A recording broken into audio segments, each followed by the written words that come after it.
Hey guys, what's up and welcome back to another video. If you are new here, my name is Barbie and thank you guys so much for joining me today. Please remember to give this video a big thumbs up and subscribe down below for all of my future videos. So today we are going to be talking about crystals that you should never expose to water. Now, a lot of people like to cleanse their crystals in moon water or salt water, but there are certain crystals that should never be exposed to water. These types of crystals can either dissolve, crack, rust, or release toxic fumes when exposed to water. Today I will walk through a bunch of crystals that you should avoid exposing to water, and I will also be discussing alternative ways to cleanse your crystals that don't involve water to keep your crystals safe. So if you guys want to learn all about how to keep your crystals safe, stay tuned and let's get on into the video.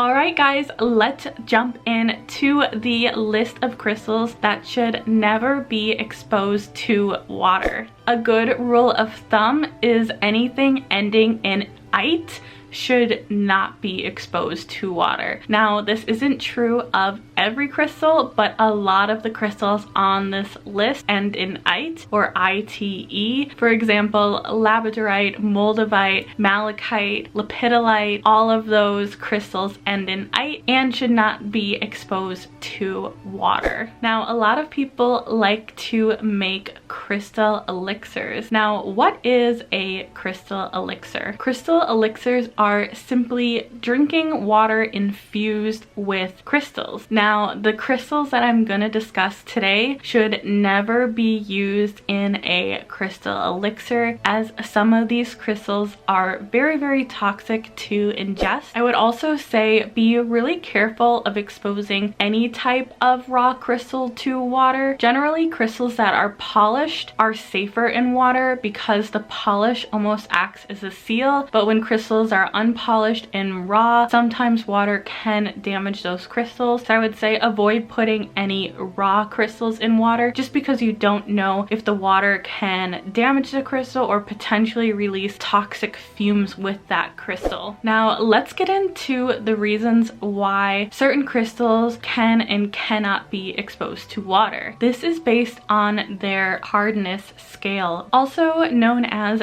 the Mohs hardness scale. This is how stones and rocks are rated based on their hardness. 1 being on the lower end of the scale, meaning the stone is pretty soft, and 10 being on the higher level of the hardness scale, meaning the stone is very hard. So for example, a diamond is a 10 on the Mohs hardness scale. And as a general guidance, stones ranging under 5 on the Mohs hardness scale should just never be exposed to water. So let's jump in to the list of crystals that should not be exposed to water and why. Now, the first crystal I'm going to be discussing is halite. Now, not to be confused with howlite, it is spelled H-A-L-I-T and it is a salt-based crystal. Now, I actually happen to have one of these. This is a pink halite crystal. It is formed in the Great Salt Lake or Searles Lake in California. Because this crystal is formed in salt lakes, its main chemical makeup is salt. Now, what happens when you put salt in water? It dissolves. So same with this crystal. If it is exposed to water, it will disintegrate. The next crystal I'm going to talk about is labradorite. Now, that's a shocker, right? Like, you think that labradorite is safe to expose to water, and it actually isn't. Now, labradorite can be quickly rinsed with water, but it should not have long-term exposure to water. Now, what happens with labradorite and long-term exposure to water is the crystal will start to dissolve. Not only will it dissolve, but it'll actually take away the shine. So you have to be really careful with exposing your labradorite long-term to water. The next crystal I'm going to be talking talking about is calcite. Now, calcite has a hardness scale of 3 on the Mohs hardness scale. Now, because calcite is only given a 3 rating on the hardness scale, it is very easy to dissolve in water over time. So calcite should not be exposed to water or submerged long term, or the crystal will just disintegrate. Now, selenite and angelite are originally formed from gypsum. When selenite and angelite are exposed to water, they will revert back to their original state, which is gypsum. So if you want to keep your selenite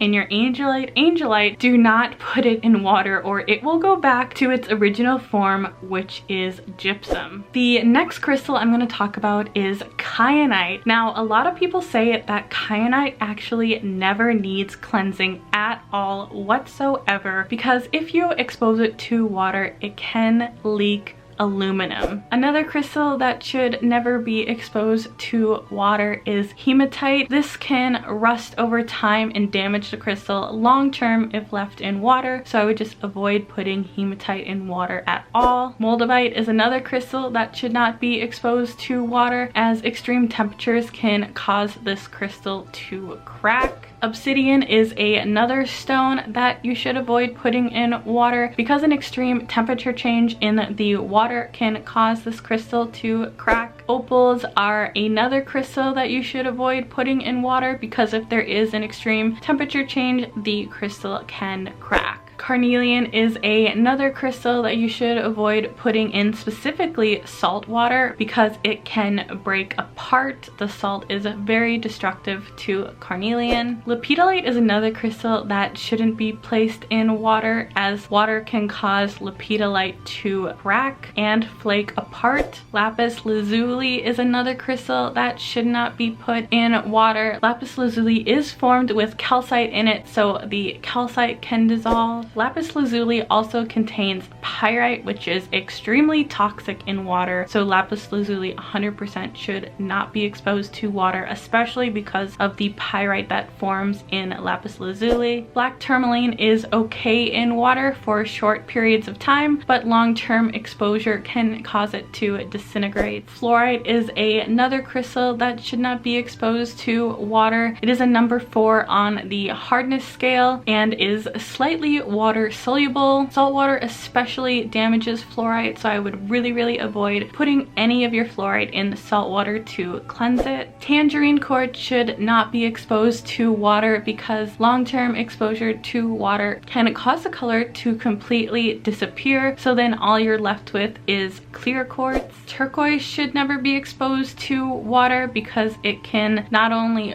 fade the color of the turquoise, but it will permanently damage the stone. Desert rose should never be exposed to water. Desert rose can absorb water and become dull or even completely fall apart. Now I want to talk about the crystals that are very toxic in water, and you should absolutely avoid getting any water on these crystals specifically. So the first crystal that you should never expose to water due to the toxic reaction is pyrite. Pyrite can have a chemical reaction with water that produces sulfuric acid. Now the next crystal I'm going to talk about is malachite. Malachite should never be exposed to water, because it will release toxic fumes. This is especially true with raw malachite. Even after handling raw malachite, you should immediately wash your hands. Bumblebee jasper is another stone that is extremely toxic when put into water. Bumblebee jasper has a lot of chemicals in it that react with water and create a chemical reaction, especially raw bumblebee jasper. And the last crystal that you should not expose to water due to toxicity is amber. Amber contains toxic dust and fumes. Amber can also contain trapped bacteria. You especially don't want to drink water that has been infused with amber. Now I know I didn't cover every crystal that shouldn't be exposed to water. I just wanted to give you guys visibility to a lot of crystals that people have in their collections that shouldn't be exposed to water. I highly recommend, before putting any of your crystals in water, that you research to make sure that it is safe to put in water water. Okay, now let's talk about alternative ways to cleanse your crystals that shouldn't be exposed to water. Now, a great way to cleanse your crystals is by smudging or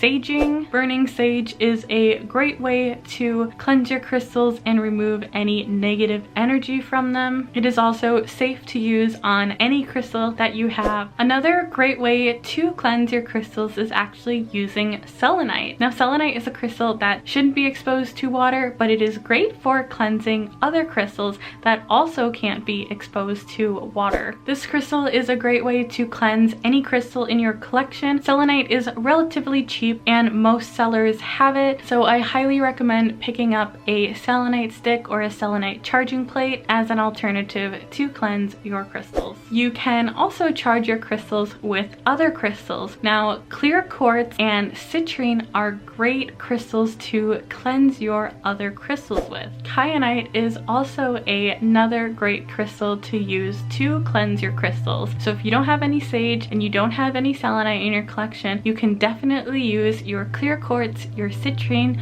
or your kyanite to cleanse your crystals. Now, another great way to cleanse your crystals is in the moonlight. Some crystals can also be cleansed in the sunlight, but certain crystals like rose quartz, if they are exposed to sun for a long time, can actually fade the color, but you don't run this risk as much when you cleanse your crystals in the moonlight. So this is another great, easy way to cleanse all of your crystals at once, or just a few crystals that are needing cleansing. These are some great alternatives to cleanse your crystals. Please feel free to list additional ways to cleanse your crystals in the comment section down below. I would love to hear those from you guys. So that is it for today's video. Thank you so much for tuning in and for watching and for all of the continued support. I hope you guys found this video helpful. If you did, please remember to give it a big thumbs up and subscribe down below for all of my future videos, and I will see you guys on the next one.